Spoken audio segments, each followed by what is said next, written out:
Welcome back to Arora IAS. Arora IAS में आपका स्वागत है। For latest update you can follow us on Arora IAS Telegram channel on our website that is www.arodaies.com। अगर आप PGB batch join करना चाहते हैं then you can contact on these numbers to purchase these books. You can check it on Flipkart and Amazon. So start करते हैं आज हमारा next chapter that is basic structure of the constitution. सबसे पहला topic है हमारा emergence of the basic structure. सबसे पहले ये क्वेश्चन जो था, fundamental rights can be amended by the parliament under article 368। क्या हुआ जिस टाइम हमारा जो कॉन्स्टिट्यूशन था बना, उसके बनने के एक साल में ही ये क्वेश्चन राइज हुआ कि क्या फंडामेंटल राइट्स को आर्टिकल 368 के अंदर अमेंड किया जा सकता है।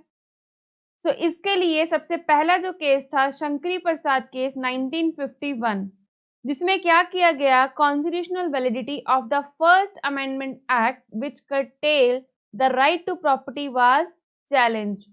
जो राइट टू प्रॉपर्टी के लिए फर्स्ट अमेंडमेंट लाई गई थी 1951 में, उसको चैलेंज किया गया कि क्या इसके थ्रू जो फंडामेंटल राइट्स है उसको अमेंड किया जा सकता है। तो सुप्रीम कोर्ट ने इस केस में कहा कि जो पावर ऑफ द पार्लियामेंट है to amend the constitution under article 368 also include the power to amend fundamental right, कि जो पार्लियामेंट की पावर है कॉन्स्टिट्यूशन को अमेंड करने की आर्टिकल 368 के अंदर, तो उसके तहत ही जो पार्लियामेंट है वो फंडामेंटल राइट्स को भी अमेंड कर सकती है। बट जो लॉ वर्ड है आर्टिकल 13 में दिया हुआ, वो सिर्फ ऑर्डिनरी लॉज है, उसमें जो कॉन्स्टिट्यूशनल अमेंडमेंट एक्ट है वो नहीं आता। तो इसी के कारण जो पार्लियामेंट है कैन एब्रिज और take away any of the fundamental right by enacting the constitutional amendment act, and ऐसे लॉ को जो है वो वॉइड नहीं डिक्लेयर किया जाएगा अंडर आर्टिकल 13। यहाँ पे क्या कहा गया कि जो पार्लियामेंट है वो किसी भी फंडामेंटल राइट को एब्रिज कर सकती है कॉन्स्टिट्यूशनल अमेंडमेंट से, और उस अमेंडमेंट को आर्टिकल 13 के अंदर वॉइड डिक्लेयर नहीं किया जाएगा। नेक्स्ट आता है हमारा 1967 में गोलकनाथ केस। इसमें क्या हुआ, 17th जो कॉन्स्टिट्यूशनल अमेंडमेंट थी उसे चैलेंज किया गया। इस अमेंडमेंट से क्या किया गया था, जो 9th शेड्यूल था उसमें मोर एक्ट्स जो थे वो ऐड किए गए, और जिसके कारण removing them from the scope of judicial review, यानी कि जो एक्ट्स 9th शेड्यूल में ऐड किए जाते थे वो जो थे वो जुडिशियल रिव्यू से रिमूव हो जाते थे, यानी कि उनके लिए हम जुडिशियल रिव्यू का प्रोसेस जो था वो नहीं फॉलो कर सकते थे। तो इस चीज के लिए सुप्रीम कोर्ट ने कहा कि जो फंडामेंटल राइट्स हैं वो इम्यूटेबल हैं, और जो पार्लियामेंट है वो इनको एब्रिज नहीं कर सकता। और सुप्रीम कोर्ट ने ये भी कहा कि जो कॉन्स्टिट्यूशनल अमेंडमेंट है वो अब उसको लॉज माना जाएगा अंडर आर्टिकल 13। तो इस चीज के लिए पार्लियामेंट ने रिएक्शन में क्या किया, 24th कॉन्स्टिट्यूशनल अमेंडमेंट 1971 लेके आए, जिसके तहत उन्होंने आर्टिकल 13 एंड आर्टिकल 368 को ही अमेंड कर दिया। आर्टिकल 13 को अमेंड करके उन्होंने क्या कहा कि जो कॉन्स्टिट्यूशनल अमेंडमेंट है वो लॉ नहीं है अंडर आर्टिकल 13, और जो पार्लियामेंट है has the power to take abridge and take away fundamental rights, यानी कि आर्टिकल 368 के अंदर पार्लियामेंट के पास पावर है कि वो किसी भी फंडामेंटल राइट को एब्रिज कर सकती है और टेक अवे कर सकती है। नेक्स्ट आता है हमारा 1973 में केशव नंदा भारती केस।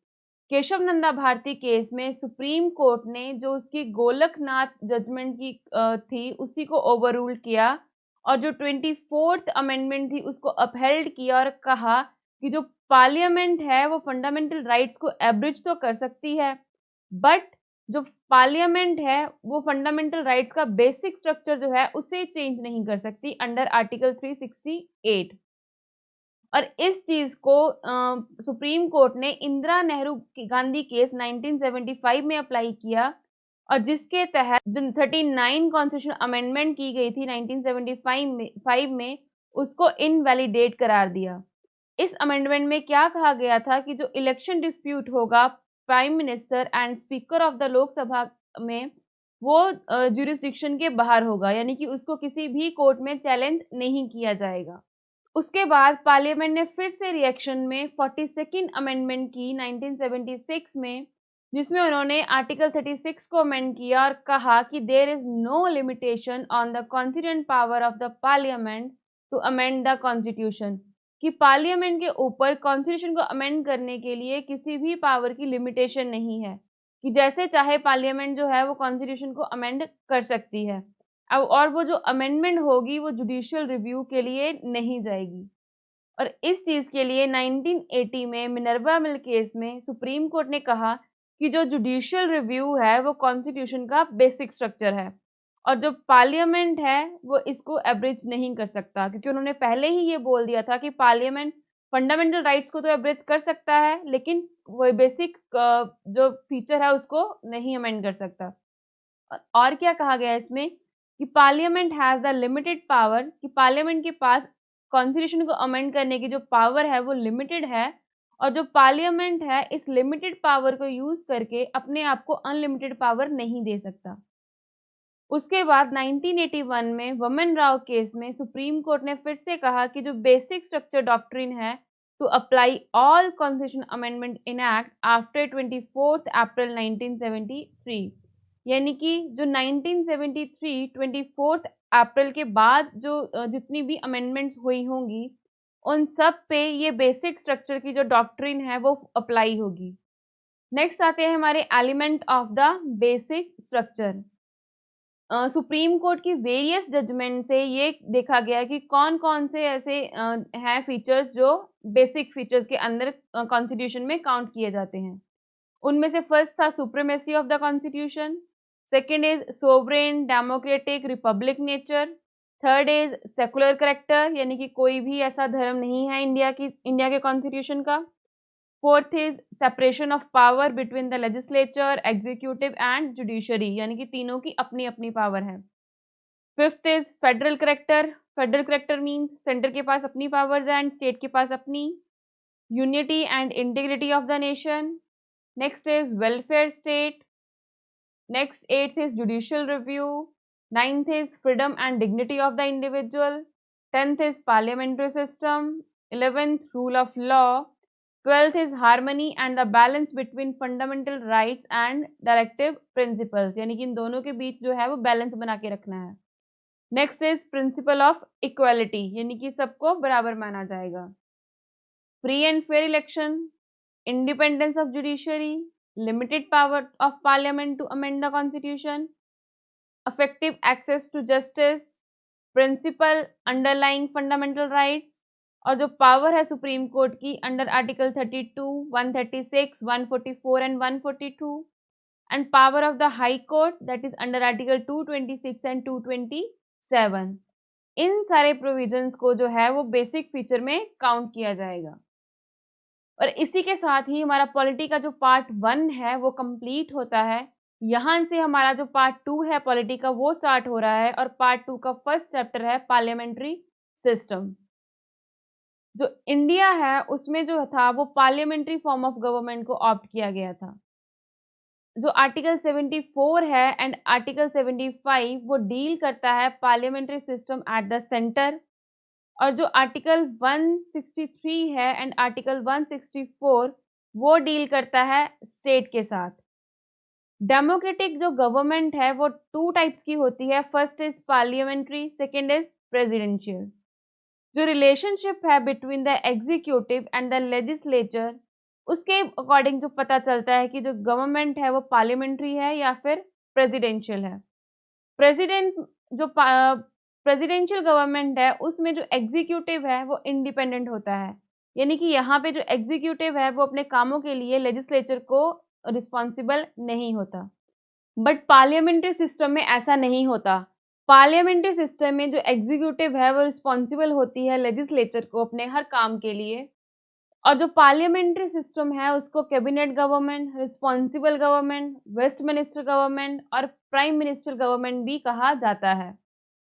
और पार्लियामेंट्री गवर्नमेंट कहाँ-कहाँ मिलती है? ब्रिटेन में, जापान, कनाडा एंड इंडिया। और जो प्रेसिडेंशियल गवर्नमेंट है उसको non responsible, non parliamentary and fixed executive system भी कहा जाता है। और USA, Brazil, Russia and Sri Lanka में प्रेसिडेंशियल गवर्नमेंट है। आगे हम देखेंगे features of the parliamentary government, यानी कि पार्लियामेंट्री गवर्नमेंट के कौन कौन से फीचर्स होते हैं। फर्स्ट है हमारा nominal and real executive. Nominal means president, यानी कि नाम का, इसको डिजर और टिटुलर भी कहा जाता है। रियल हेड जो है वो प्राइम मिनिस्टर होते हैं, यानी कि जो सारी पावर होती है वो प्राइम मिनिस्टर के हाथ में होती है। जो प्रेसिडेंट है उनको सिर्फ उस पे साइन करना होता है, जो बिल वगैरह होंगे वो प्राइम मिनिस्टर ही जो है प्रेसिडेंट के सामने पेश करेंगे और प्रेसिडेंट को सिर्फ उस पे साइन करना होगा। और आर्टिकल 74 के अंदर जो says that the advice of the council of minister lead by the prime minister जो है वो बाइंडिंग होगी प्रेसिडेंट पे, यानी कि जो भी एडवाइस जो प्राइम मिनिस्टर देंगे प्रेसिडेंट को वो प्रेसिडेंट को माननी होगी। नेक्स्ट आता है majority party rule. Majority party rule में क्या होगा कि जिस पार्टी को ज्यादा सीट्स मिली होंगी लोकसभा में वो ही गवर्नमेंट बनाएगी एंड जो उस पार्टी का लीडर होगा उसको as a prime minister appoint किया जाएगा बाय द प्रेसिडेंट एंड जो अदर मिनिस्टर्स होंगे उस गवर्नमेंट के उनको भी प्राइम मिनिस्टर प्रेसिडेंट ही अपॉइंट करेगा but on the advice of prime minister, यानी कि प्राइम मिनिस्टर एडवाइस करेगा कि कौन कौन से जो है उनको मिनिस्टर बनाया जाएगा। नेक्स्ट आता है कलेक्टिव रिस्पॉन्सिबिलिटी। जो मिनिस्टर्स हैं वो कलेक्टिवली रिस्पॉन्सिबल होते हैं लोकसभा को, बिकॉज जो मिनिस्टर्स हैं वो एग्जीक्यूटिव के भी मेंबर होते हैं और लेजिस्लेटिव के भी। They can be remove if the Lok Sabha pass a vote of no confidence. अगर नो कॉन्फिडेंस मोशन पास किया जाए तो उनको जो है मिनिस्टर्स को वो रिमूव किया जा सकता है। नेक्स्ट आता है हमारा political homogeneity. Her council of minister के जो मेंबर्स होंगे वो यूजुअली सेम पॉलिटिकल पार्टी से होते हैं और उनकी जो आइडियोलॉजी होती है पॉलिटिकल आइडियोलॉजी वो सेम होती है। जैसे कि हमारी प्रेजेंट गवर्नमेंट को कहा जाता है कि वो राइट विंग की गवर्नमेंट है। नेक्स्ट है डबल मेंबरशिप।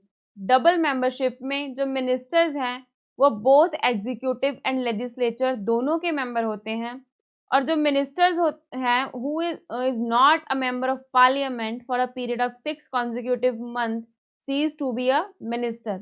अगर मान लीजिए कि कोई ऐसा मिनिस्टर है जो पार्लियामेंट का मेंबर नहीं है तो उसको with in the 6 month parliament का मेंबर बनना पड़ेगा, अदरवाइज उसको मिनिस्ट्री से हटा दिया जाएगा।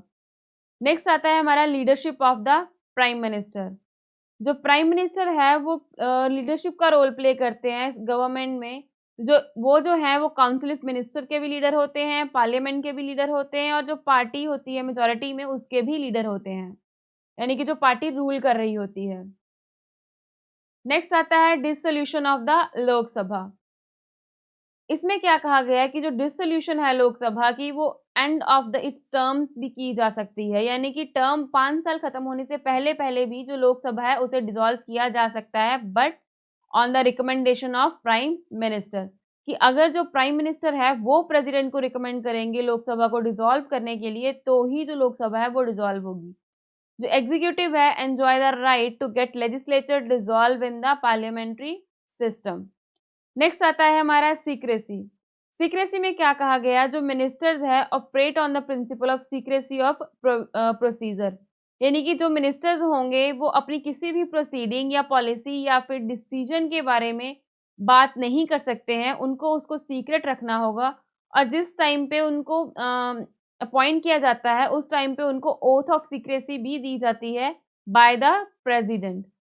They cannot divulge information about their proceedings, policies and decisions, यानी कि वो अपनी जो प्रोसीडिंग पॉलिसीज या फिर डिसीजंस की इंफॉर्मेशन है वो बाहर नहीं दे सकते हैं। तो इसी के साथ हमारा आज का लेक्चर कंप्लीट होता है। नेक्स्ट लेक्चर में हम पार्लियामेंट्री सिस्टम को ही कंटिन्यू करेंगे। मिलते हैं अपने नेक्स्ट लेक्चर में। Thank you.